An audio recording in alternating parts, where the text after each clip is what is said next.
আপনি বাসায় আছেন। এদিকে আপনার সন্তান খেলছে। অন্যদিকে আপনি মোবাইল নিয়ে ব্যস্ত। আপনি শিশুকে সময় দিচ্ছেন বটে, তবে সেটা মানসম্পন্ন নয়।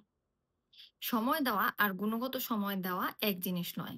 গুণগত সময় দেওয়া হচ্ছে শিশু যে কাজগুলো করতে পছন্দ করে বা যে খেলা করতে পছন্দ করে, তার সাথে সে খেলায় বা সে কাজে অংশগ্রহণ করা এবং শিশুকে মনোযোগ দেওয়া।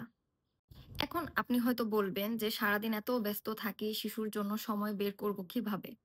আমি বলব, কষ্ট হলেও প্রতিদিন অন্তত ১০ থেকে ১৫ মিনিট শিশুর জন্য সময় রাখুন। গবেষণায় দেখা গেছে যে, যে সকল শিশুরা ছোটবেলায় বাবা-মাদের থেকে সময় পেয়েছে, তাদের আইকিউ অনেক ভালো হয় এবং তাদের একাডেমিক রেজাল্টও অনেক ভালো হয়। চলুন আমরা জেনে নেই কিভাবে আপনি শিশুর সাথে গুণগত সময় পার করতে পারবেন। প্রথমত, আপনি শিশুর সাথে আই কনট্যাক্ট করুন। যখন শিশু আপনাকে কিছু বলবে বা আপনি শিশুকে কিছু বলবেন, তখন মোবাইলে ব্যস্ত না থেকে শিশুর চোখে চোখ রেখে কথা বলুন।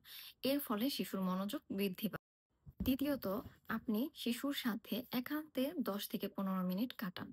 শিশুর সাথে আপনি গল্প করুন, শিশুকে কোলে নিয়ে আপনি ড্রয়িং করাতে পারেন অথবা গল্পের বই পড়তে পারেন। তৃতীয়ত, আপনি শিশুকে ছোট, ছোট কাজের নির্দেশ দিতে পারেন বা শিশুকে একসাথে সঙ্গে নিয়ে কাজ করতে পারেন। যেমন শিশুকে সঙ্গে নিয়ে আপনি গাছে পানি দিতে পারেন, একসাথে রান্না করতে পারেন। রান্নার সময় আপনি বলতে পারেন, "এটা নিয়ে আসো" বা "ওটা নিয়ে আসো।" এভাবে শিশুকে কাজে সংযুক্ত করতে এরপর শিশুর পছন্দের খেলায় অংশগ্রহণ করুন। শিশু ব্লক নিয়ে খেলছে, আপনি শিশুর সাথে বন্ধুর মতো ব্লক নিয়ে খেলুন অথবা শিশু যে নাটকীয় খেলা খেলছে, আপনি তার সাথে সেই ক্যারেক্টার রোল প্লে করতে পারেন। এছাড়া আপনি শিশুর আবেগ ও অনুভূতিকে গুরুত্ব দিন।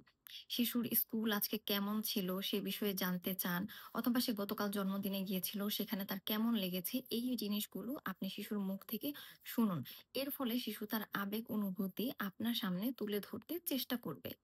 অর্থাৎ আমরা মা-বাবারা যখন শিশুকে গুণগত সময় প্রদান করব, গুরুত্ব প্রদান করব, তখন শিশু মনে করে যে সে অনেক গুরুত্বপূর্ণ। তাই আমাদের উচিত শিশুকে অনেক সময় না দিয়ে শিশুকে গুণগত সময় প্রদান করতে।